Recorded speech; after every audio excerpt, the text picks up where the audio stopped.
Les amis, j'espère que vous allez tous très bien. On se retrouve aujourd'hui pour une nouvelle vidéo. Nouvelle vidéo débrief, le Bayern Munich, après son élimination cette semaine contre l'Inter de Milan en Ligue des Champions, devait se rattraper et devait réagir sur la pelouse d'Heidenheim en Bundesliga. Victoire 4 buts à 0 et j'ai pas mal de choses à dire et je vais tout de suite commencer par rentrer dans le vif du sujet en m'adressant à Vincent Compagnie. Vincent Compagnie que je vois qui a beaucoup de supporters bavarois qui sont sur ses côtes, notamment depuis l'élimination contre l'Inter de Milan. Moi je le dis, je reste toujours dans le train Vincent Compagnie. Maintenant, il y a deux trois choses qui sont à régler. Et il y a deux trois choses qui pour moi sont encore vraiment encore une fois à améliorer parce que il y a quelques petites choses chez Vincent Compagnie qui moi personnellement m'agacent un petit peu. Donc on gagne 4 buts à 0 et je vais déjà parler de la composition d'équipe qui est très bonne. C'est-à-dire que c'est frustrant parce que c'est la composition d'équipe que je voulais voir contre l'Inter de Milan. Kim Min-jae était sur le banc et surtout Leroy Sané était sur le banc. Et ça, vous le savez maintenant parce que j'ai beaucoup fait parler avec ça. Leroy Sané n'est pas bon, je le déteste, tout le monde le déteste, il est absolument nullissime, donc il ne fallait pas qu'il soit titulaire. Et Vincent Compagnie, déjà, c'était la chose vraiment qu'on lui reproche, et c'est la chose qu'on lui reproche encore, et même aujourd'hui, on va en parler juste après, mais il insiste beaucoup trop avec des joueurs qui ne sont pas au niveau et qui ne méritent pas de jouer sur la pelouse avec le maillot du Bayern Munich. Et donc, Kim Min-jae et Leroy Sané n'étaient pas titulaires. C'était une bonne chose. On avait Serge Gnabry qu'on réclamait aussi, c'était lui ou Kingsley Coman contre l'Inter de Milan. Au final, les deux ont été titulaires. C'était une bonne chose. Et surtout, en défense, fallait bricoler un peu parce qu'on a appris hier à l'entraînement que Leon Goretzka s'était blessé. Bon, c'est pas une très grave blessure. Il a été touché au mollet. Mais bon, ça fait qu'il ne pouvait pas jouer aujourd'hui. Ce qui fait que notre défense était constituée de Konrad Laimer à droite, qui a fait un excellent match encore une fois. Konrad Laimer, peut-être même l'homme du match pour moi. Mais on va en parler juste après. Il y avait également Eric Dyer, qui avait fait vraiment un bon match contre l'Inter Milan. D'ailleurs, je m'excuse parce que j'ai été un peu dur envers lui. Il fait quand même un magnifique sauvetage. Il marque un but très important, non, vu qu'au final on est éliminé. Mais un but qui relance le match. Et ouais, Eric Dyer, j'ai été peut-être un petit peu dur avec lui contre l'Inter Milan. Et à côté de lui, moi déjà, je ne voulais pas de Kim Min-jae, ça c'était sûr. Et j'avais proposé, même dans mon avant-match contre l'Inter, d'aligner Goretzka en défense centrale, vu à quel point Min-jae est complètement fébrile en termes de défense et tellement pas rassurant mentalement. Je pense qu'il y a quelque chose qui ne va pas depuis quelques matchs. Est-ce que c'est l'impact de la blessure d'Upamecano qui fait que Kim Min-jae est vraiment très fébrile en défense? Je ne sais pas. En tout cas, Kim Min-jae, je ne voulais plus le voir titulaire, ni contre l'Inter, et même cet après-midi, encore une fois, contre Heidenheim. Et donc, c'est Josip Stanisic qui enchaîne les bonnes performances. Tant mieux parce que au début de saison, c'était un petit peu compliqué. Mais là, encore une fois, Josip Stanisic a été très bon. Et c'était donc Rafael Guerreiro qui a été aligné sur le côté gauche. On sait que les qualités défensives de Rafael Guerreiro ne sont pas bonnes, mais aujourd'hui il a été très bon et sur ses qualités offensives vraiment il a apporté. Je crois qu'il a fait une passe décisive, je ne sais plus si c'est sur le troisième but ou le quatrième. En tout cas il a été très bon, top match de la part de Rafael Guerreiro lui aussi. En tout cas nos deux latéraux qui se comportent même comme des pistons, même si c'est un 4-2-3-1. Franchement le rôle de Laimer et Guerreiro sont tellement offensifs. De toute façon en l'absence notamment d'Alphonso Davies sur le côté gauche, il faut absolument un joueur qui se projette offensivement comme le fait Alphonso Davies parce que c'est ce qui fait nos forces. Et aujourd'hui, Rafael Guerreiro a été très bon. Donc sur ça, je suis content parce que Vincent Compagnie a fait le choix de mettre Kim Min-jae sur le banc. Alors on le sait aussi, on l'a appris pendant le match, c'est Sabatier qui le disait et Patrick Guillou, qui ressentait une gêne depuis pas mal de temps au niveau du tendon d'Achille, je crois. Enfin bref, ce qui fait que depuis plusieurs matchs, il ressent une douleur. Alors déjà, je comprends pas du coup pourquoi il était encore titulaire s'il ressentait une douleur. Enfin, c'est quand même assez abusé. Si cette information est vraie, c'est quand même inquiétant de se dire que Min-jae était titulaire et a fait des erreurs au classiqueur contre l'Inter à l'aller, même en Bundesliga dans les matchs moins importants, même contre Augsbourg. De se dire que Min-jae avait une douleur, c'est quand même une dinguerie de se dire ça. Mais bon, bref, la parenthèse est fermée. Et comme Leon Goretzka n'était pas présent, évidemment que ça allait être Pavlovic et Joshua Kimmich qui allaient démarrer titulaires au milieu de terrain. Les deux, top performance. Joshua Kimmich, buteur, ça fait plaisir en plus de ça. Encore une fois, exceptionnel. Franchement, j'ai rien à dire à chaque fois les matchs de Joshua Kimmich. les analyses durent 3 secondes tellement vraiment il est tellement constant, régulier, la qualité de passe, les retours défensifs, la construction du jeu, les longues passes vers l'avant. Il est tellement percutant, il amène le danger dans des situations où des fois au départ de l'action tu as l'impression qu'il ne va pas y avoir danger. Finalement avec sa qualité de passe, c'est exceptionnel. Les coups de pied arrêtés, bon, ça dépend des matchs, mais globalement, quand il y a corner, il y a toujours du danger parce que c'est des corners plus rentrants et il ne va pas aller chercher des joueurs de la tête à l'entrée de la surface de réparation. Mais en tout cas, voilà, encore une fois, une excellente prestation de Joshua Kimmich. Et à noter aussi une très bonne prestation d'Alexander Pavlovic que j'ai trouvé vraiment très très bon ce soir. Et ça fait plaisir de le retrouver à ce niveau-là, sachant qu'il a connu une période difficile avec sa maladie, la mononucléose. On espère pour lui que ça ira mieux et qu'il retrouvera son niveau qu'il a retrouvé aujourd'hui, tout simplement. Et puis en attaque, on avait du coup pas de Leroy Sané. Et franchement, tu vois la différence parce que je vais y venir et on va rentrer dans le match. Gnabry, Coman et Michael Olise, les trois ont été très très bons aujourd'hui. Ça a combiné, ça a été dangereux offensivement, c'était concret, on avait des vraies occasions, les trois se trouvaient, personne ralentissait le jeu, il y avait du rythme, il y avait de l'intensité, les duels, les 1 contre 1, les retours défensifs, que ce soit Serge Gnabry et Michael Olise, encore une fois, ont été top. Et bordel, j'ai pris du plaisir en première mi-temps. J'ai pris du plaisir en première mi-temps et on a marqué des buts. Et ça fait plaisir. Ça fait plaisir. Et franchement, je demande que ça jusqu'à la fin de saison parce que on va y venir juste après l'entrée d'Leroy Sané. Bon, voilà, vous savez ce que je pense de lui, mais encore une fois, je vais devoir le tailler aujourd'hui parce que son entrée a été dégueulasse. Mais en première mi-temps, ce que j'ai vu du Bayern Munich, je veux voir ça jusqu'à la fin de saison. Parce que de toute façon, il ne nous reste plus que la Bundesliga à jouer. On a de l'avance. Il y a les Leverkusen qui nous talonnent. Il ne faut pas perdre de points. Moi, maintenant, ce que je veux, c'est qu'on gagne les matchs. Oui, mais je veux qu'on gagne les matchs avec la manière et avec du beau jeu. Et si on peut prendre du plaisir jusqu'à la fin de saison en récupérant un titre, moi, je ne dis pas non. Donc, ce que j'ai vu en première mi-temps, c'est très très bon. Serge Gnabry, encore une fois, je le répète, ne nous enflammons pas parce que cet après-midi, pardon, ça reste Heidenheim. Heidenheim, ça reste une équipe assez faible qui joue qui joue le maintien, qui est actuellement barragiste. C'est très compliqué, c'était très très faible. Quand même, on a vu l'adversité cet après-midi encore une fois.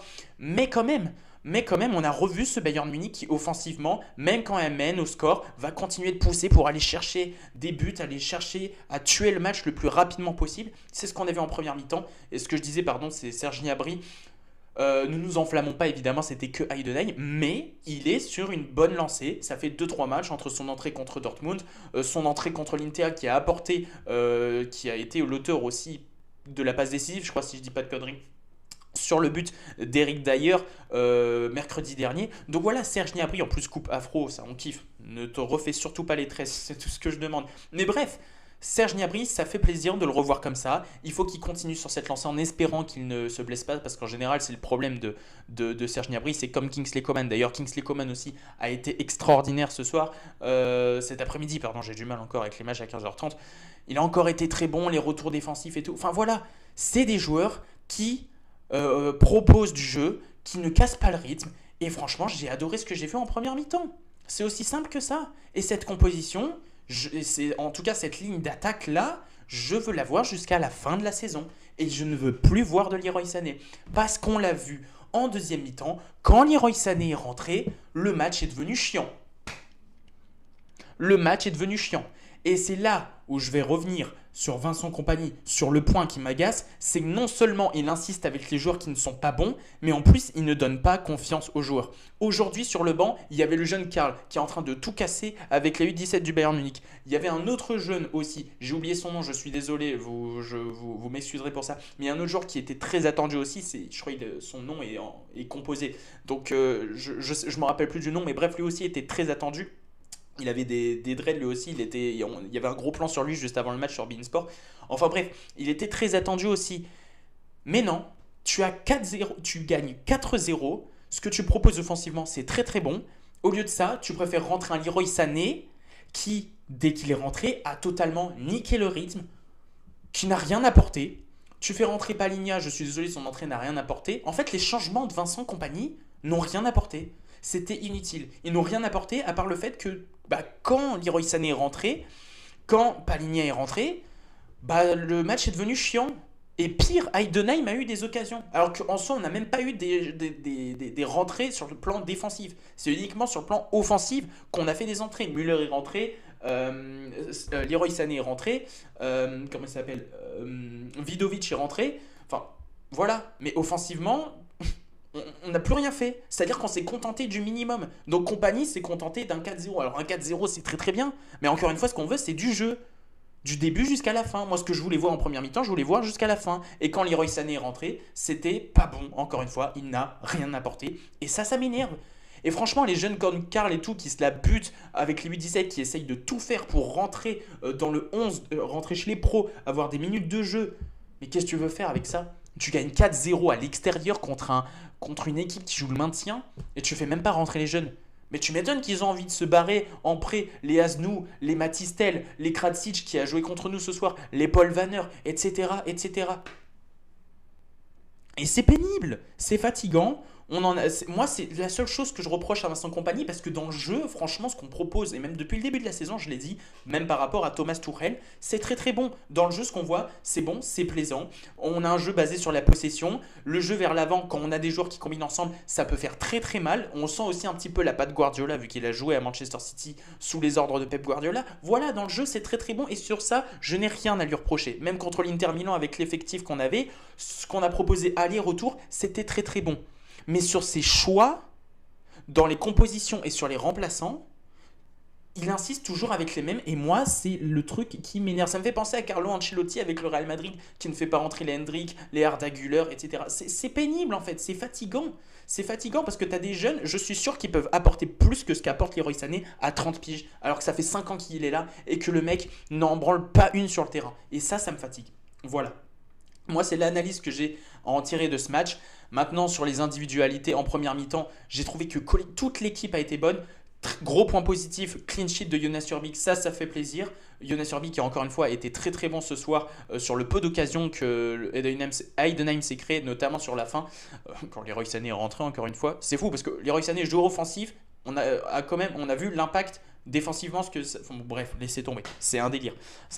Mais bref, encore une fois un clean sheet qui fait plaisir. D'ailleurs, il fait une super parade à la fin sur un moment donné où on était complètement largué et sur ça c'était très très bon. Encore une fois, je l'ai dit au début du match, Konrad Laimer a été exceptionnel. Ce mec, vraiment, c'est vraiment notre couteau suisse. J'ai rarement vu un mec qui mouille autant le maillot que Konrad Laimer. Le mec se donne. En plus, il marque un but. Ça fait plaisir. Raphaël Guerreiro, je l'ai dit, il a été très bon offensivement. Il a beaucoup apporté. Ça fait du bien. Josip Stanisic, très très bon aussi. L'entrée de Sacha Boey, oui, j'en ai pas parlé. Je trouve que défensivement, c'est très fébrile et que dans le jeu, tu sens t'as l'impression qu'il se cherche encore en fait. Le problème c'est que ça commence à faire un moment qu'il est là et t'as l'impression que dans le jeu il se cherche encore, il arrête pas de jouer vers l'arrière. C'est un peu agaçant, il a du mal à se trouver avec Leroy Sané, les deux j'ai l'impression qu'ils ne s'entendent pas. C'est insupportable. De toute façon, qui s'entend avec Leroy Sané, j'ai envie de dire dans ce club, c'est la bonne question. Donc voilà, c'est vrai que j'en ai pas parlé, mais l'entrée de Sacha Boey, pareil, n'a pas apporté grand chose si ce n'est une baisse au niveau du rythme. Voilà, tout simplement. Et encore une fois, Harry Kane buteur, encore une fois. Alors Harry Kane, va falloir qu'on m'explique, ça fait 2-3 matchs. Autant des fois, il te marque des buts sur des situations vraiment qui sont difficiles, mais autant il te fait des loupés. Il y a une tête qui fait en première mi-temps, la cage elle est vide. Comment tu peux louper cette action? C'est une dinguerie quand même. Harry Kane, il va falloir qu'on en parle. Une action sur deux, il peut te sortir un truc de ouf, mais l'autre, louper le but sur une action la plus simple à faire. C'était pareil à aller contre l'Inter, le poteau. Et au retour, contre l'Inter, il va te mettre un but il ouvre le score dans un moment qui est très difficile et dans une situation qui est très délicate. Enfin bref, en tout cas, il est buteur, il conserve et normalement, il devrait obtenir pour la deuxième saison de suite le titre de meilleur buteur de la Bundesliga. Et puis voilà, ce que j'ai à en tirer de ce match, c'est que voilà, ce que j'ai envie de dire, c'est l'essentiel, c'est la victoire, mais moi, ça ne me suffit pas. Ça ne me suffit pas, et moi, j'ai envie de voir du jeu jusqu'à la fin de la saison, du rythme, de l'intensité. Voilà, j'ai envie de voir tout ça jusqu'à la fin de saison, récupérer un titre, mais avec la manière, et pas se contenter du minimum uniquement. Parce qu'il suffit que derrière, si on se contente du minimum, qu'on se fasse rattraper par des erreurs bêtes, et que derrière, on se retrouve dans la merde, pour que Leverkusen nous rattrape, parce que Leverkusen ne va pas nous lâcher jusqu'à la fin de saison. Je vous le dis. Enfin voilà, c'était l'après-Inter de Milan, du coup, un Bayern Munich à réaction, mais qui est encore retombé sur ses travers de par un coach qui insiste énormément avec les mêmes joueurs qui ne sont pas bons. Voilà l'analyse que j'ai à en tirer de ce match. Et c'est la fin de ce débrief. Voilà les amis, un quart d'heure, j'ai beaucoup parlé, j'ai dit ce que j'avais à dire. Et je pense que vous serez plutôt d'accord avec moi. Dites-moi dans les commentaires ce que vous en avez pensé. Dites-moi vos tops, vos flops. Et nous, on se retrouve très bientôt pour un nouveau live. Profitez de ce week-end. On se dit à très bientôt pour une nouvelle vidéo. Allez, salut.